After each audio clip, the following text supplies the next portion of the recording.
It's worth knowing what's really going on. This is the Atlanta Journal-Constitution.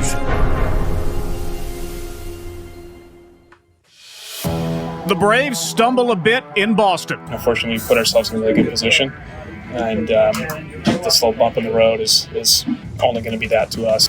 Now, how will they load up for the trade deadline? From the Atlanta Journal-Constitution, this is the Braves Report presented by Kroger, the podcast that takes you inside the clubhouse and gives you the stories behind the score. I'm Jay Black with our AJC Braves beat reporter Justin Toscano, and don't look now, buddy, but they're looking at us. We have a live virtual taping of our show. Wow, you didn't have to tell me. Come on, at least wait till the half-hour mark or something. Yeah, but this is a special perk that if you're listening on the podcast, we're doing for the subscribers of the Atlanta Journal-Constitution, and our subscribers are the ones that'll be providing the questions for the very extended Ask Justin segment coming up a little later on. Yeah, this is really nice. I mean, we appreciate all you guys who subscribe, obviously, and everybody who listens to our show. I remember when we first sat down when I got this job to do this, and you asked me what we wanted it to be. We wanted it to be kind of the stories behind the score, and we wanted to give you something that you couldn't get elsewhere, the clubhouse access, the interviews, the quotes from anybody and everybody. And we're going to make that a little more interactive today with a live show, but it's still going to be talking ball, so we're excited to do it. So thanks for being here. All right, and coming up, we will dig into what happened in Boston and doesn't change anything. Plus, we've got your complete guide to the trade deadline, what Justin's hearing, who are the possible candidates to come to Atlanta, and a look at the moves that Alex Anthopoulos has already made. This is your first time listening to the show. We are happy to have you, and please make sure you follow us on Apple, Spotify, or wherever you get your podcast. This is the Braves Report from the Atlanta Journal-Constitution presented by Kroger, and you know, Justin learned something in our last show last week that school in Metro Atlanta starts back next week. It still hasn't sunk in. It's too early. Summer's not over. No, it's 95 degrees as we speak, so summer is certainly not over. But parents, last chance weekend is coming up, and if you have not locked down all your back-to-school needs, your local Kroger store has you covered. They've got more than 250 school supplies available for less than $3 each, and some for only $1, including colored pencils, markers, notebooks, pens, rulers, etc. They're all on sale. So go to find the deals at Kroger.com/school. That is Kroger.com/school, or head to your local Kroger store today. All right, well, let's go ahead and get the bad news out of the way here. It was not exactly a fun trip to Boston, but Spencer Strider's not too worried. Yeah, I mean, we were playing call it what it is, an unsustainable level of baseball over the last month. So I think this happens. You play 162 games, you're going to see it all. And I think what makes this team good, and what makes most teams good that are good, is the ability to weather the storm when things aren't going the way you want them to. And fortunately, we put ourselves in a really good position. And the slow bump in the road is only going to be that to us. And we do a good job anyways when things are going well of taking it day by day, and that's the same approach when things aren't going well. You can count on Spencer to give you perspective on things. That being said, the All-Star break has clearly dumped a little water on the Braves' fire. Yeah, and I can see it in your face. Relax, it's okay. The Braves are fine. You don't have to worry. But they have lost 7 of 10, right? It doesn't look good. They've lost 3 of 4 series now since the break. But as Spencer said, they were playing at an unsustainable level. I mean, they were not going to repeat what they did in June and the first part of July throughout the rest of the season. It does have a funny way of tying into what Alex Anthopoulos told us on Monday, though, right? Because for weeks on this show, and the people who've listened know this, we've been stressing it. Perspective, relax. The team is very good. It's probably the best group in baseball.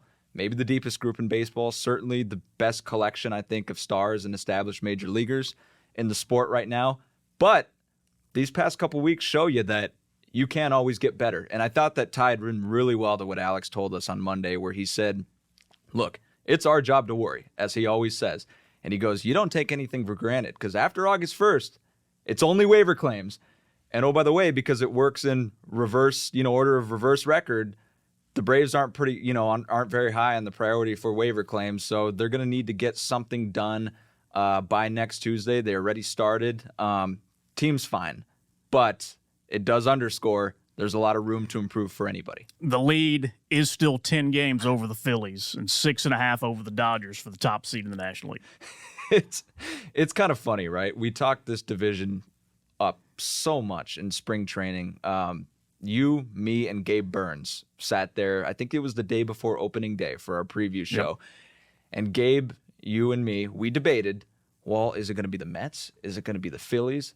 Actually, it's kind of been the Marlins to this point. Well, now it's the Phillies, but 10 games back going into August. I mean, I don't think anybody thought the Braves would cruise quite like this, but it stands to reason that when the Phillies had that pretty hot streak right before the All-Star break, they lost a game and a half to the Braves, I think it was, or 2 games to the Braves. The Braves have played incredible baseball to this point. It hasn't been good recently, but yeah, you look at the big picture, barring something tragic, a natural disaster of sorts, they are going to the playoffs. They will be there. At this point, it's just a matter of seeing if they're good enough to win it all. And the postseason can be a crapshoot, but as you mentioned, they're going to get there. Right now, they've got to focus on staving off the Dodgers, who have had a pretty active trade deadline, week.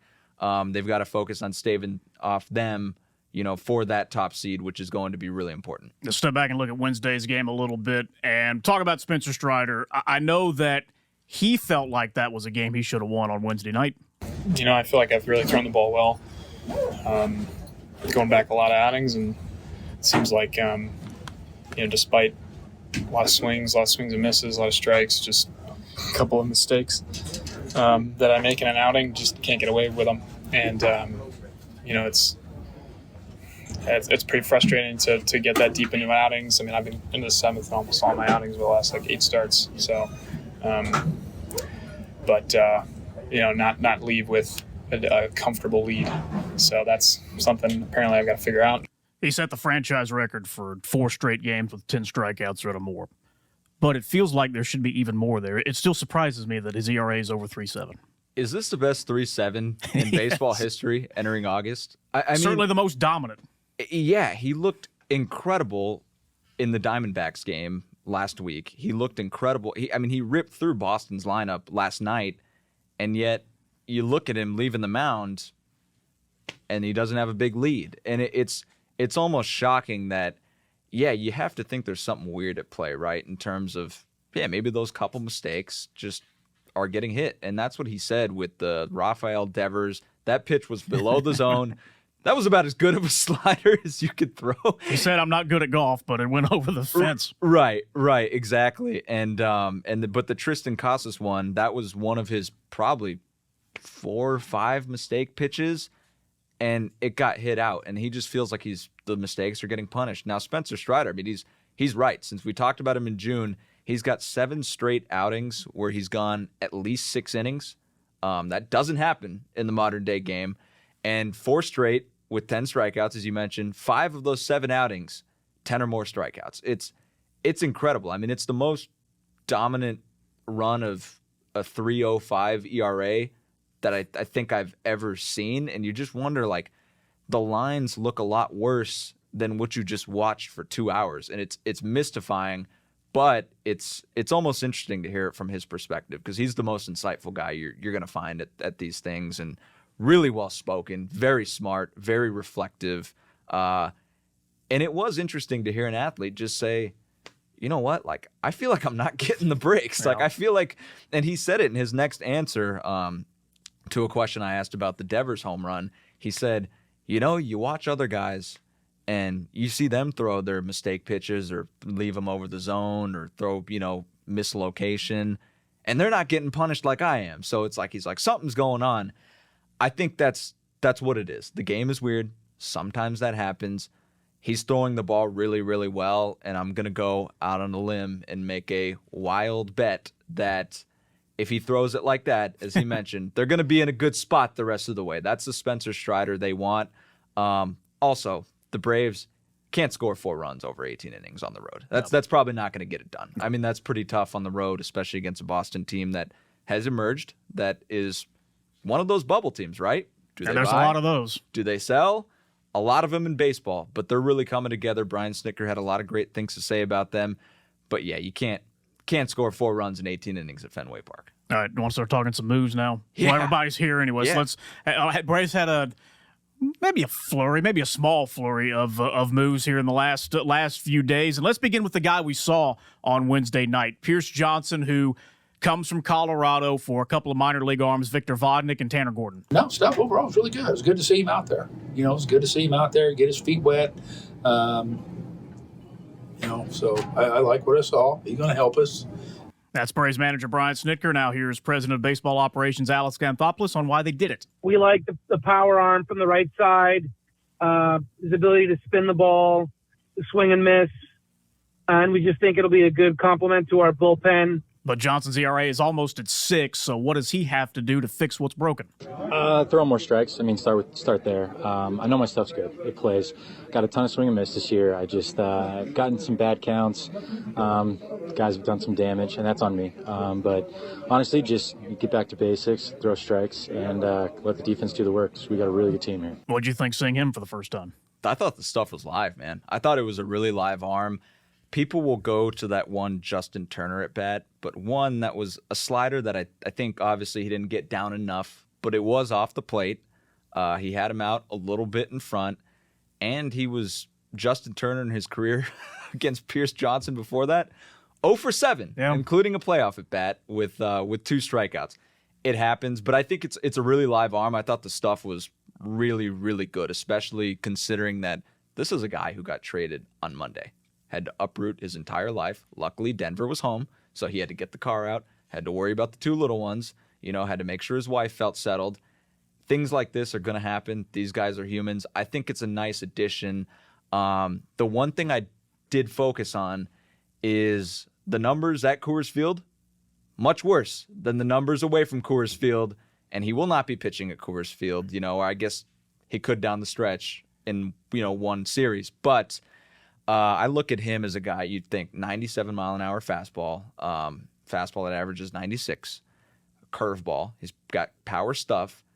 That curveball usually doesn't play at Coors Field how it does other places. Yep. And he told me that he was starting to make the adjustment on some of those things right before getting traded. I wonder if that has a bigger factor than we think, though, because the FIP, fielding independent pitching, the outcomes that a pitcher can control, similar to ERA, for those who don't know, that's how you grade it. It was in the mid-2s. And so I think there's a lot there. And people want to talk about prospects, Jay, and I'm very down on people who disparage prospects, but I think in the interest of being truthful, I just do not think the Braves gave up anything here. Like Victor Vodnik, we saw him in spring, right? Very live arm, can get up to 99. But, I mean, him and Tanner Gordon, those are guys that are 23 years old already. I mean, they were, number 10 and number 20 prospect, I think, in the Braves' system, which is not super replenished right now. So Victor Vodnik's kind of down there in the Rockies' top 30, and then Tanner Gordon's not even in the top 30. Like, I think, look, you got to give up talent. I just don't think, when we've talked about Alex Anthopoulos' track record on this show and how ridiculous it is, I don't think either of these guys are going to be one of the ones that burn them. I think this is a nice piece going down the stretch because we have seen the bullpen injuries, right? Yep, and the Braves bullpen is getting a little crowded, though, with all the guys injured and all the other players that they've brought up, which have contributed. Yeah, because you look at Dylan Lee, a guy who threw his bullpen session Tuesday, could face hitters next as his next step, which means he's closer than he's been in a couple months since he got on the IL. AJ Minter is closer than he's been after that rehab outing, that 1 inning for Gwinnett Tuesday. Jesse Chavez, that's the one I look at personally, and I wonder, is he going to come back? And if he does, how late is it going to be, right? Like, to me, I'm like, at this point, is it going to be mid-September? I mean, talking to Snit last week, it seemed like he was kind of a ways away from pitching competitively just because with that shin contusion, he still can't put a ton of weight on that leg. I mean, Jesse was walking with a cane for, a few weeks after that. It was obviously very serious. Nick Anderson is somebody I think we've probably forgotten about because he's on the 60-day IL along with a host of very good Braves contributors when they come back. But it is going to be a crowded place. I thought our Mark Bradley had a nice column on this in his Bradley's, Buzz newsletter where, you look at the Braves bullpen, right? Second in the majors in ERA. But you look at some of the games that have been lost and you say, okay, I think there can be improvements here, especially because Joe Jimenez to this point hasn't been what you thought he would be. He's getting there. The stuff has looked a lot better recently, and he can be that guy if he throws the ball like he has his last couple. You figure AJ Minter's been hurt and, struggled earlier in the season. Raisel Iglesias had his little hiccups. I think it just it shows you, like, this is a sign. You can never have too much pitching. Like, this is a place, I think if you're the Braves, like, you have to improve. And I think we see it all the time, man. The bullpens win and lose in the postseason. Like, you have to have a great bullpen, especially because we're in a day and age where starters might only go 4 in a third innings in the postseason. The leashes are shorter. And if you have a stacked bullpen, you can kind of shorten the game like that and really slam the door earlier on. It really helps. And so I do think, it's going to get crowded. But what do we always say on this show? These things kind of tend to work themselves out, right? Yep. And, we talked about the Braves trying to raise the floor and get as much pitching as possible. Alex Anthopoulos picked up 2 more pitchers that are having to give up anything, including lefty Taylor Hearn, for just cash. Yeah, look, he's got great arm. He's got a power arm. He's got great stuff. We really don't have a lot of optionable bullpen guys right now, especially from the left side. We really don't have any, to be candid with you. Now, that ERA is kind of freaky, over 10. But it's the option thing and the arm, right? Right, yeah. I think, 1, it's options. 2, it's options with upside, right? Everybody, the name of the game is trying to correctly project and hit on a guy who hasn't had the success he's had hoped, to this point in his career, and see if you can kind of work with him a little bit. I think Taylor Hearn is one of those guys, and he said to me yesterday that, the Braves have already talked, to him about some things. He's let them know how he likes to do things. They've let him know some things they see in him. I think the Braves also just have such a good player development program, specifically with pitching. Like, I think we've seen it over and over again where they are able to take these guys that, Luke Jackson, that people might have overlooked, and they turn him into something. Tyler Matzik. I mean, heck, AJ Minter once upon a time was optioned. Yep. Before he was a non-optionable guy, he was an optionable guy. Dylan Lee was cut from the Marlins after spring training one year and has blossomed into this very reliable, sometimes late inning reliever. So I think that the Braves have a very good program in terms of they know who they are. They know what they want in guys in terms of the projectability with stuff, with swing and miss, with velocity. They know what's going to play. But yes, to simplify this, like, boil it down, it is options, right? Because that has been the one thing that has kind of been a strain on them this year. It's that, okay, one of the guys with options, Nick Anderson, though he's from the right side, was pitching to other option. AJ Minter's not really, he has options, but he's not a guy you're going to option anymore. Same with Dylan Lee. They were shuffling through these bullpen. Michael Tonkin doesn't have options, has been on the roster. They've been shuffling through a lot of these guys in the bullpen, Derek Rodriguez, Lucas Litke, who they don't have options, so the Braves lose roster flexibility in that, in that situation. So I think the option is big. And man, you've got my head spinning with all these moves. I feel like Monday was 2 weeks ago. And then there was what happened on Sunday night. Yonny Chirinos, who's going to start for the Braves on Friday, designated for assignment by Tampa, and after having, okay season. Sí, fue sorprendente. It was surprising, but I understand that it's a business. So I was surprised when I heard that that had happened, but I thank God that I was picked up by this team. If I were him, I'd probably been a little surprised too, because getting a starter with an ERA around 4 for a waiver claim is a no-brainer. Yeah, that's pretty good. So I think over his last 6 with Tampa, he had like a 6 ERA, I think it was. And here's the little niche roster thing with him is that because he has reached 5 years of service time, he's actually he technically has options, but he has to consent to being sent down. The Rays obviously knew that he would not consent to being sent down, so they had to DFA him. One of the major players in this Braves season so far is the Rays. Yep. Ben Heller first from a roster crunch, and now Johnny Chirinos from a roster crunch. Same sort of thing.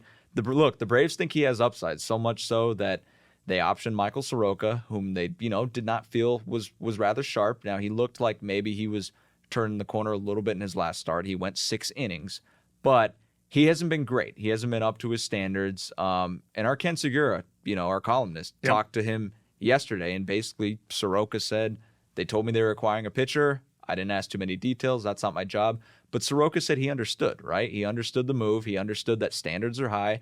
This is not a team trying to chase a berth in the postseason. At this point, they're trying to win a World Series. Like, this is where expectations are.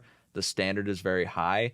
He was not up here to figure things out. He was up here to be more polished than he was. And so the Braves are going to kick it to Chirinos and see what he can do. But 4 ERA in the AL East, very good division. I did notice that he has gone 5 or more innings in his last 4 or 5 times he started. So there's some length there. But he was being used kind of as a bulk guy with the Rays. So the Braves are going to kind of kick the tires on it and see what comes. But to get him for nothing, to get Taylor Hearn for nothing, I think these are the types of waiver claims you really, got to watch out for when you do have a guy who's got obvious upside. All right, now coming up, we'll look at the Braves' mindset heading into the trade deadline, and we'll have all the answers to all your questions in the Ask Justin segment. This is the Braves Report from the Atlanta Journal-Constitution, presented by Kroger. All right, now, so being able to attend this live virtual taping of the Braves Report podcast is one of the many, many benefits that you get as a subscriber to the Atlanta Journal-Constitution. You also get all the access you can to all our Braves coverage, so everything Justin writes, everything that Gabe writes, all of our columnists, all of our sports coverage, breaking news, food, dining, politics, etc., from the largest newsroom in Georgia. Plus, there's our assortment of newsletters, including the Braves Report, which is delivered to your inbox every Monday and Friday. And now, special on Friday, Justin takes the wheel of that newsletter for the Braves Dispatch. I love it. It's been a lot of fun so far. I think when I brought up the idea to our editor, Chris Vivlamore, for me, it was an opportunity to do something just a little bit different, to write maybe with a little bit more voice. There's so many in this job. There's so many notebooks, so many injury updates, so many trade stories, so many little waiver claims. This was an opportunity to be a little bit different. And I found that, like, being with the team day in, day out, as those who are subscribing know, like, you get a lot of stuff in terms of things you pick up, little notes you pick up, things you hear, things that are said that doesn't really fit into, like, the daily reporting that I feel like I've been able to get into this. So one time it was Spencer Strider's thoughts on the pitch clock and injuries today, or, for tomorrow. That's a little teaser. All right. Another time, I'm trying to think of another note. It was, it was the Yaxel Rios trade and the fact that Jesse Chavez was in the same boat with an out clause, but nobody wanted him. So there's all these little things that I feel like have been fun to do and make up this newsletter. So definitely sign up if you haven't, but I'm sure most people here probably have. We promoted it. We hope you have, but if you have not, go ahead and take advantage. Go to ajc.com/newsletters to sign up for the Braves Report. And if you're listening on the podcast feed, you have not become a subscriber yet, please do so. Go to subscribe.ajc.com/podcast to get 3 months of unlimited digital access to the AJC for just 99 cents. That's subscribe.ajc.com/podcast for 3 months for 99 cents, so you always know what's really going on. All right, now to what's going to be happening between now and the trade deadline at 6 p.m. on Tuesday. I've said this many times, right? Our job is to worry. And, the biggest challenge is knowing that once the 1st of August comes and goes, we're done, unless it's claiming on waivers. And right now, we're not high on the priority for claiming guys. You just know that this is your last shot to try to insulate yourself for what may or may not occur. All right, let's just get to the bottom line here. What are the chances the Braves can and are able to make a significant move by Tuesday? I mean, it looks like a seller's market, so I don't think those chances are very good, because I think they would kind of need to empty the farm system. And in the case, like, would they – I think Alex has said before that nobody has ever told him that the Braves do not have the pieces to acquire somebody. But semantically, would Alex want to give up those pieces that they say he has? I don't think so. But what gave me a little bit of hope that there could be something a little splashy was when I asked him if there was still going to be, some activity on the Braves end from the next week. And he mentioned that this is one of those times where teams are engaged and they're active. which lets you fill a long-term need. And that kind of got me thinking, what could the Braves use? One, I remember, Alex has said it before this season that he's worried about the 2025 rotation and beyond because Max Fried is, he's not under team control after next season. I think about left field. Eddie Rosario has, I believe, a $9 million option, and we could spend all day parsing whether that would be worth it at this point. Well, maybe not all day, but an hour maybe. Yeah. 2 hours. We keep these people long enough. No. So that got me thinking, could the Braves maybe do something at starting pitching, with their rotation, or with left field or DH to kind of shore up something for next season and beyond? So I don't know. In terms of a splash, I felt a little better about it before I saw that Lucas Giolito and Reynaldo Lopez, a reliever and then a rental starter, took the Angels as number 2 and number 3 prospects. I felt a little better about a splash before that. That tells you it's a real seller's market. But, I mean, if anybody can work the wizardry and the magic, it's Alex, right? All right, so first question from our subscribers comes from Joe McCusker. What do you think are the chances the Braves of acquiring David Bednar or Josh Hader at the deadline? I think Bednar's probably more likely than Hader. That's what I would think. Hader would put you over the top, man. That guy's that'll do it. But I think a guy like Bednar with multiple years of team control after this year makes sense, right? Because with Hader, it's tough to parse, or at least it would be in my view, and I'm not in Alex's chair, but it would be tough to parse how much prospect capital do you give up for a rental like that? It's probably the best closer in the game, right? And if San Diego is going to sell him, given that San Diego hoped to contend, they're going to want a lot for him, I would think. You're probably not going to be able to fleece them. And so they're going to want prospect capital. They're going to want a return that helps them in 2024. I don't know that the Braves would be willing to do that, but it's probably a little more feasible for a guy like David Bednar, who is with the Pirates now, 2-time All-Star, would slot in really, really nicely with Raisel Iglesias, Nick Anderson, AJ Minter, Joe Jimenez, and the like in terms of late inning options. We haven't even mentioned Colin McHugh. No. And so I would think that one's more likely because that's a way that you could look at this roster and say, okay, you have last year they acquired Iglesias, who had, was a couple years more team control when they acquired him. With David Bednar, you kind of fortify your bullpen now and in the future. And I think that kind of puts you over the top as well, right? Hader would be nasty, but I think if it's David Bednar, you can probably sleep easier giving up the prospects and something you did for him. So a guy like, Vaughn Grissom, as well as maybe younger pitching prospects. They're, that one I think would be a little more feasible. So I like the Bednar idea because I think it'll be a guy, if they do acquire somebody, I don't think it'll be a rental. I think it would be multiple years of control. All right, next up from Courtney Fritz. She wants to know, what are the Braves' chances of getting Jansen or Duvall from the Red Sox at the trade deadline? I think Duvall makes sense. But are the Red Sox selling? That's the thing is, they are 8 games over 500. A lot better than some of the other supposed bubble teams. Yeah. But they kind of have a weird situation in the outfield where with Alex Verdugo, Jarren Duran, and others, they might be able to get away, without Adam Duvall. And I think Heim Bloom said, so they traded Kike Hernandez this week from, as we'd mentioned, a team that is 8 games above 500 now after sweeping the Braves. And Heim Bloom, their chief baseball officer, mentioned that they kind of want to rebuild this core, right? So they're looking to win now, but in trades, they're going to be targeting pieces that can help them in the future, that can help in 2024 and beyond. So that tells me that they might be willing to, trade a guy like Duvall. And that I don't think that, that wouldn't cost the Braves a lot because at this point, because of the injuries, unfortunately for Adam, he's not probably, not going to reach those incentives that were going to push the deal to $10 million, I believe it was. It was a little out of the Braves' price range. He got a great deal. But now, for a rental, another bat, I think it makes a lot of sense because Adam Duvall would allow you to basically reset. You pick up an outfielder. It's probably not going to cost you a ton.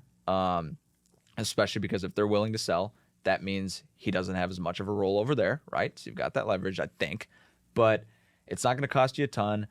And then if you're Alex and the Braves, you can kind of reassess this outfield situation over the offseason the same way you did last offseason. So it doesn't handcuff you, right? Because he's signed through the year. Eddie Rosario, as we mentioned, has a team option for next year, club option.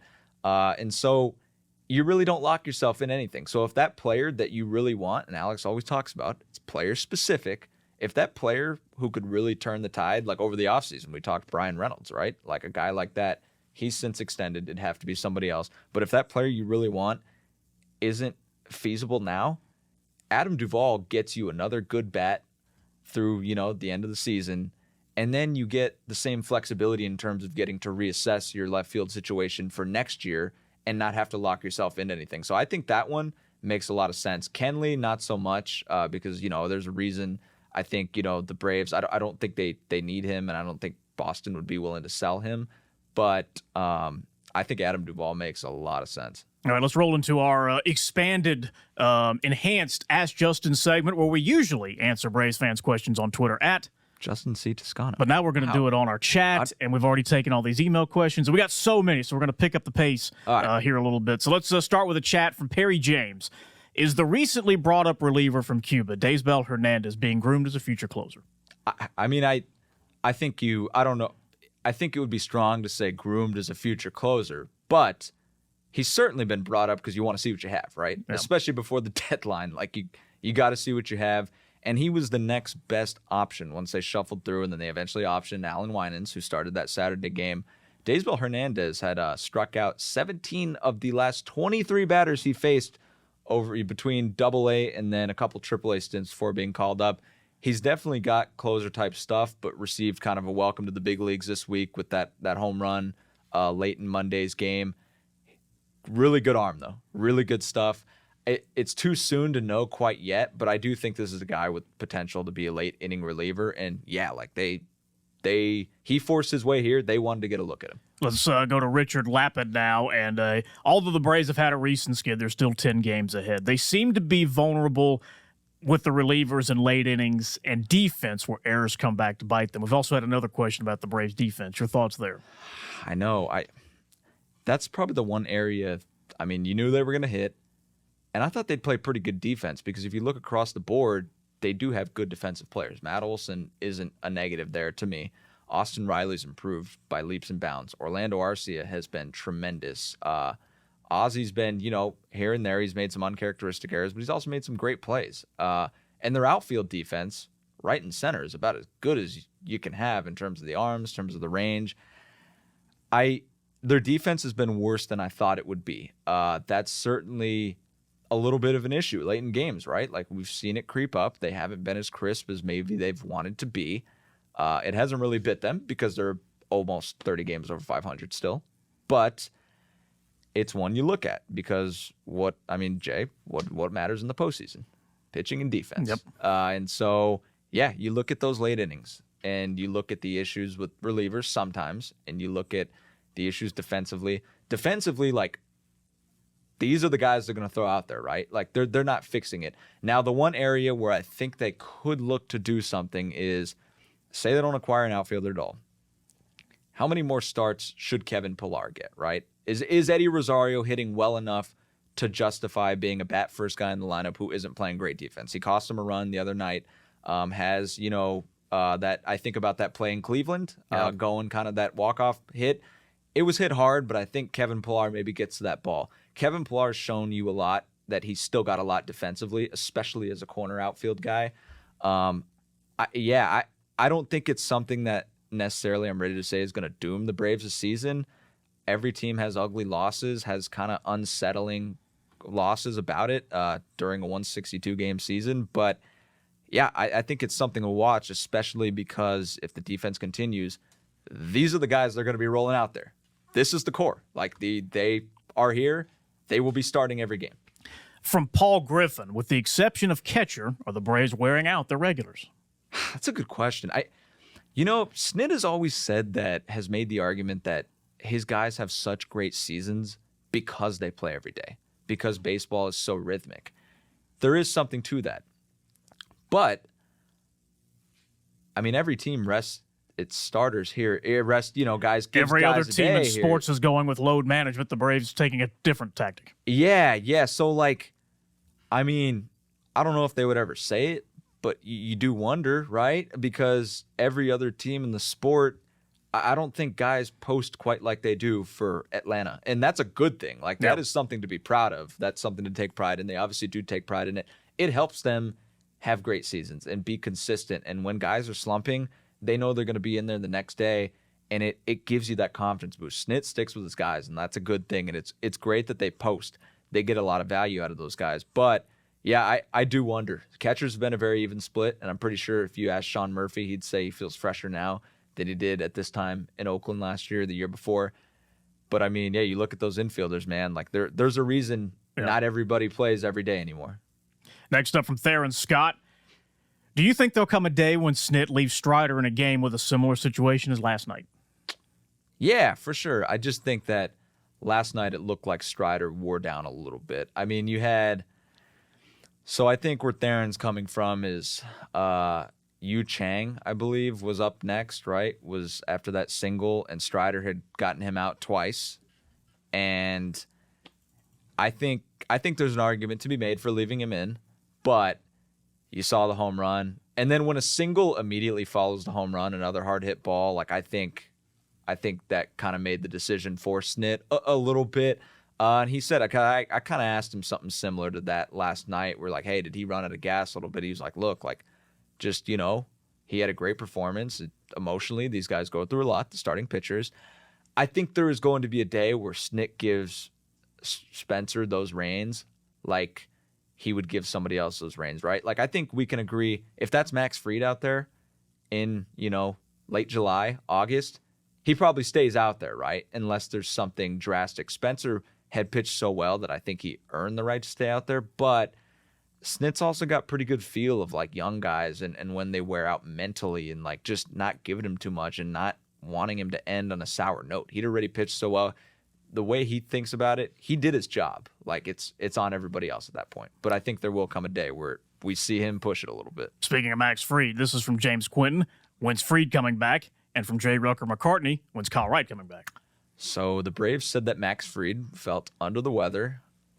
Something we can all relate to here and there. And so he didn't pitch on Wednesday night. They're going to figure out, they were going to figure out a new date for him to pitch.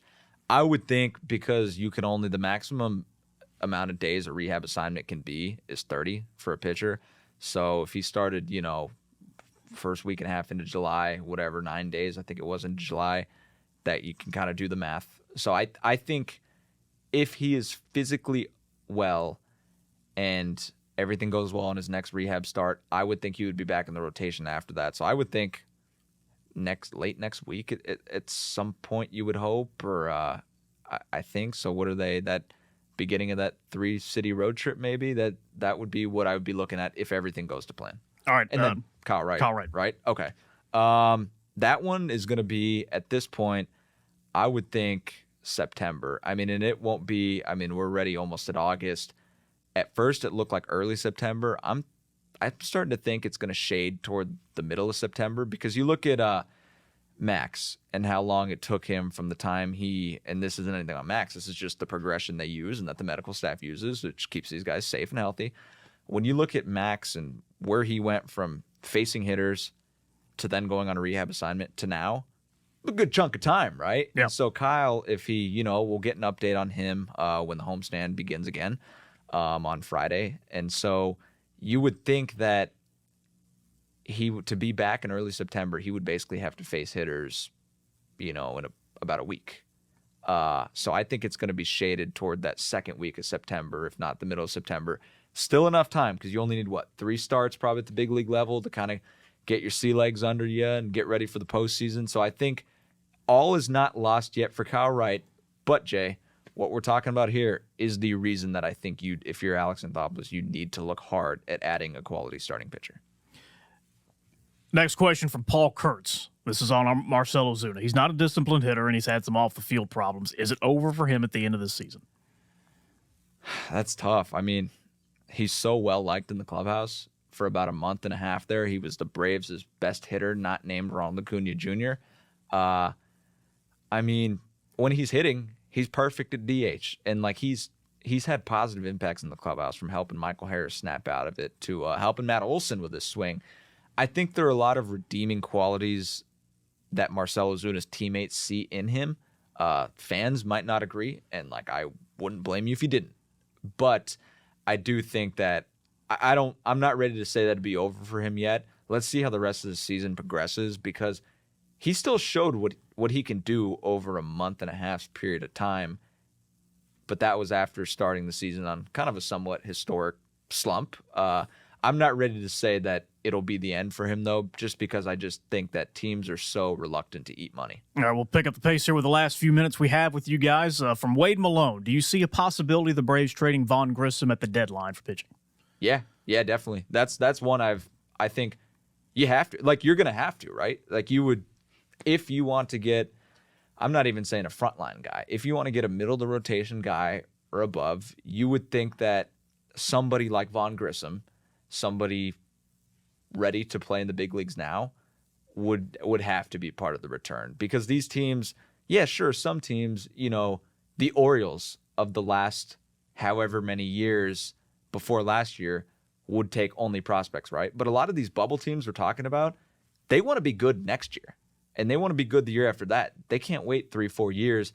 Vaughn Grissom, that's why I think that's probably Alex's best bullet, is Vaughn Grissom, a guy who's batting, still batting in the 300s at AAA, has been better defensively, I believe, over there. Just put a lot of pressure on himself in his big league stint.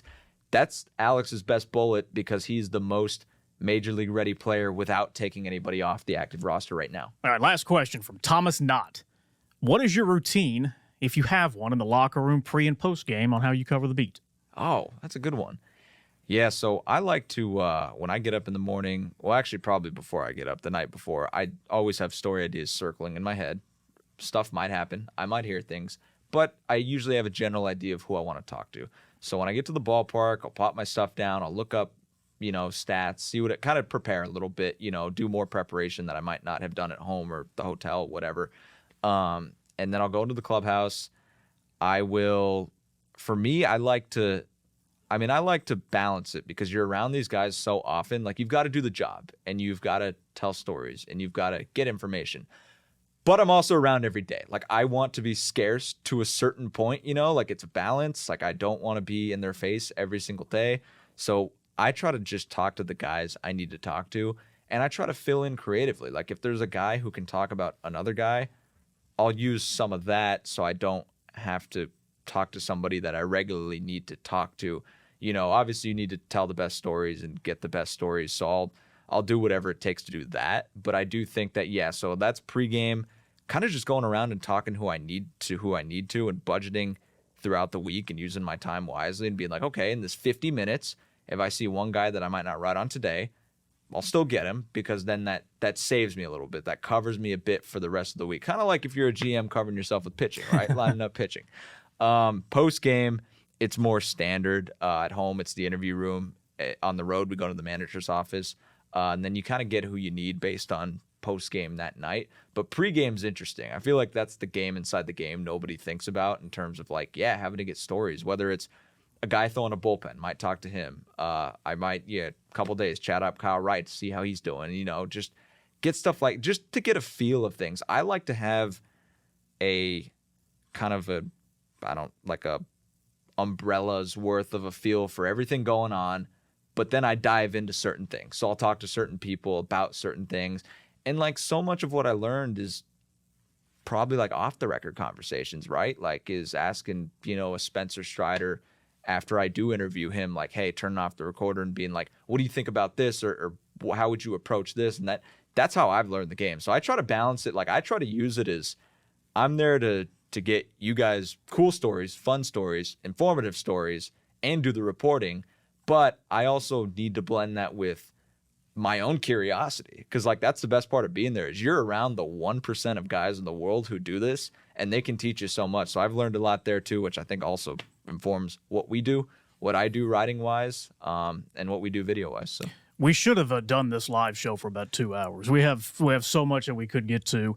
So for those that could not get their questions on, do one more. We'll save it for the podcast as we talk about off the air. So for those of you who couldn't get your questions on, tune in to our show on Monday. We do this show every Monday. But do you think we entertain the people? Did you have a good time? Yeah, I had a good time. So much so that I almost gave you a scowl when you said, "Okay, we're gonna wrap up with a couple more." I'm like, "Couple more?" I thought we were budgeted for. So I've been talking, you've been talking. Hopefully it has been entertaining and informative, but we enjoyed doing it. And the fact that I didn't even notice that there were cameras next to us at a certain point, I think that means it went pretty well. We'd like to do it again sometime, though, right? First rule of showbiz, keep them wanting more. So if you want more, we'll be out every Monday with the Braves Report or when major news breaks. So please rate, review, follow, share, subscribe. Thanks to our producer Shane Backler, Nathan Edmondson, and Mrs. Justin Toscano, who is in. Just kidding. But we do appreciate you guys watching us on our live stream, and thank you for listening to this special edition of the Braves Report from the Atlanta Journal-Constitution.